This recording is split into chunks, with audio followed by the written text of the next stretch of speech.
Today I am going to explain you ways and means to remove unemployment.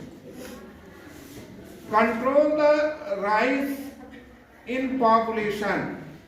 The rising population should be controlled. This is necessary along with steps to increase employment opportunities. जो सबसे पहला तरीका है जनसंख्या को control करने का, वह है कि जनसंख्या वृद्धि को रोकें। जनसंख्या जो बढ़ती चली जा रही है, जिस गति से, जिस स्पीड से बढ़ रही है, उसमें हमको नियंत्रण करना चाहिए ताकि हमारी पॉपुलेशन जो है वो कंट्रोल में रहे, तभी हम बेरोजगारी दूर कर सकते हैं। नहीं तो अगर तुम जानते हो कि हमारे पूरे देश में कितने लाख बच्चे रोज पैदा होते हैं और हमारा डेवलपमेंट उस गति से नहीं होता, तो रोज इतने जब फौज आएगी लंबी कतार, तो हम कैसे आर्थिक उन्नत कर सकेंगे? इसको नहीं कर सकते। इसलिए सबसे पहले जरूरी ये है कि हम जनसंख्या वृद्धि पर नियंत्रण करें। सबसे पहला तरीका है, अगर हमें बेरोजगारी दूर करनी है तो इसके लिए पहला तरीका यही है। Then development of small and cottage industry. फिर बेरोजगारी दूर करने का दूसरा तरीका यह भी है कि हमें चाहिए कि ऐसा नहीं कि बड़ी बड़ी फैक्ट्रियां ही लगाई जाएं, छोटे छोटे उद्योग धंधे। पहले बिफोर इंडिपेंडेंट या बिफोर ब्रिटिश गवर्नमेंट, जब हमारी ब्रिटिश गवर्नमेंट यहाँ नहीं आई थी, तो उसके पहले का जो भारत था, जब भारत को सोने की चिड़िया कहा जाता था, तो उस समय यही सिस्टम था कि यहाँ छोटे छोटे उद्योग धंधे चलते थे और उसमें बहुत सारे लोग उसमें रोजगार प्राप्त करते थे। तो इस प्रकार से वो बेरोजगार नहीं रहते थे और आर्थिक स्थिति लोगों की अच्छी थी, इसीलिए इस भारत को सोने की चिड़िया कहा जाता था। लेकिन अंग्रेज जब से आए, अंग्रेजों की कुछ ऐसी नीतियां थी जिनके कारण हमारे देश के लोग के छोटे छोटे उद्योग धंधे खत्म हो गए और लोग बेरोजगारों की संख्या बढ़ने लगी। These industries help people engage themselves in part-time employment. Capital investment is less and family members themselves run these industries. These industries help the farmers to work in their spare time according to their capacity and fruitfully put to use their labor and craftsmanship. They can invest their small saving and earn additional income for their family. The government should also promote such industries by providing them capital. देखो, एक तो ये जो छोटे छोटे उद्योग धंधे हैं, ये छोटी सी पूंजी से चल जाते हैं, मतलब जब बहुत बड़ी पूंजी की जरूरत नहीं होती है ना। तो अगर ऐसा करते हैं, ये छोटे छोटे उद्योग धंधे चला रहे लोग, तो कम पूंजी पर वो चल पाते हैं, ज्यादा से ज्यादा लोगों को रोजगार मिलता है ना। तो इससे उनको आर्थिक लाभ पहुंचता है। Vocational education. There is need of change in the education system of the country.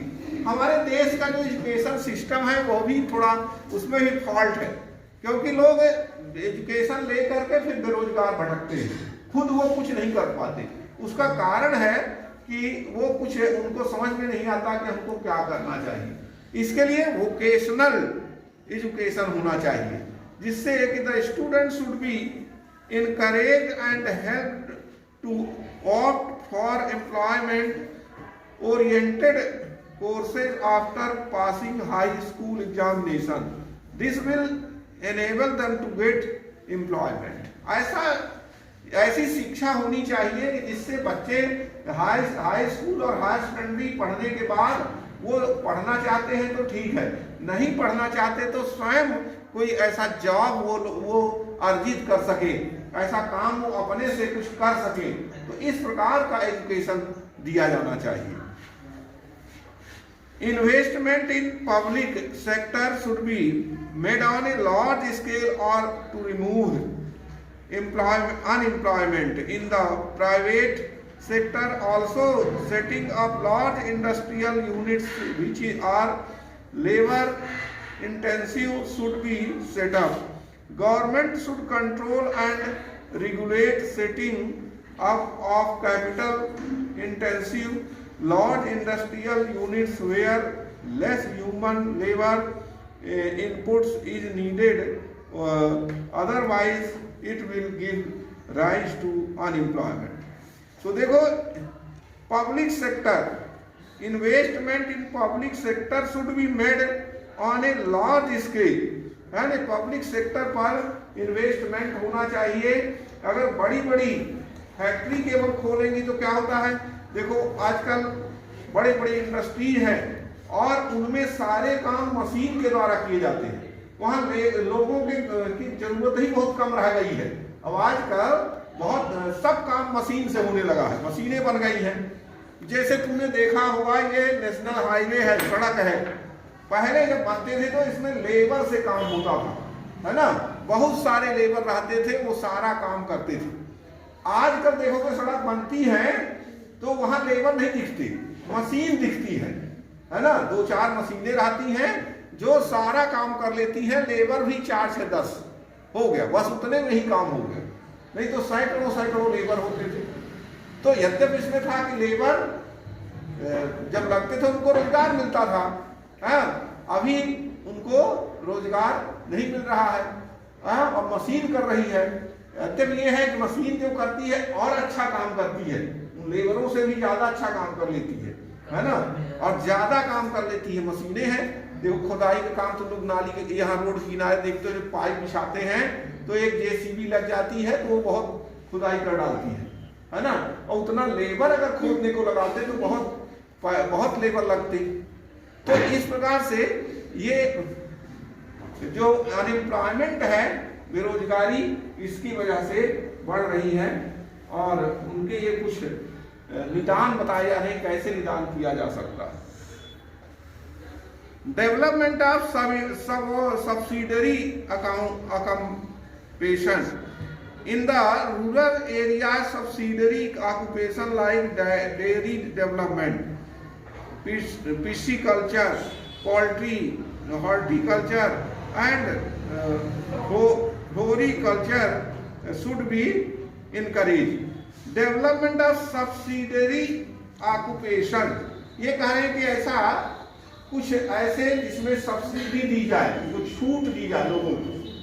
तो अगर ऐसा करेंगे तो इससे इंकरेजमेंट होगा, और लोग जैसे मान लो पोल्ट्री फार्म है, मुर्गी पालन या डेयरी है, तो गाय भैंस को पालना, उनके दूध बेचना, ये सब है।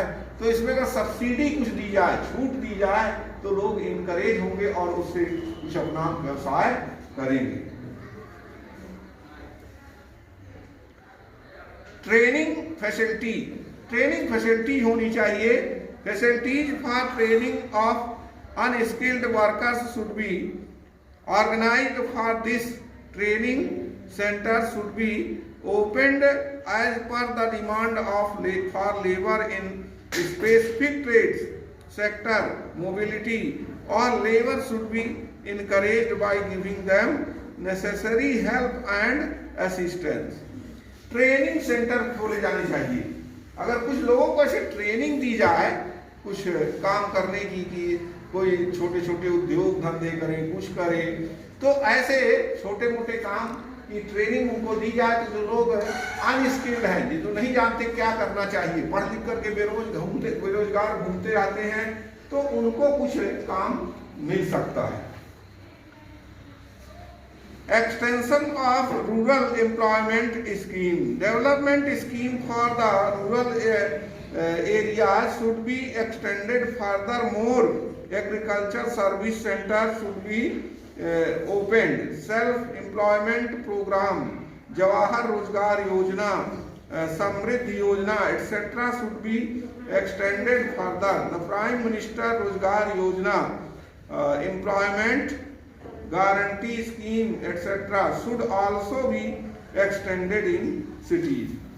तो ये कुछ गांवों में जो है वो कुछ ऐसी स्कीम बनाई जाए जिससे लोगों को रोजगार मिल सके. Development of agriculture, new schemes in the sector of the agriculture should be introduced. Multi cropping, improved seeds, fertilizers, improved agricultural implements and new techniques in agriculture should be introduced. Timely loans should be provided for the agriculture so that income from agriculture may increase and the agriculturist may save money for investment in agriculture itself.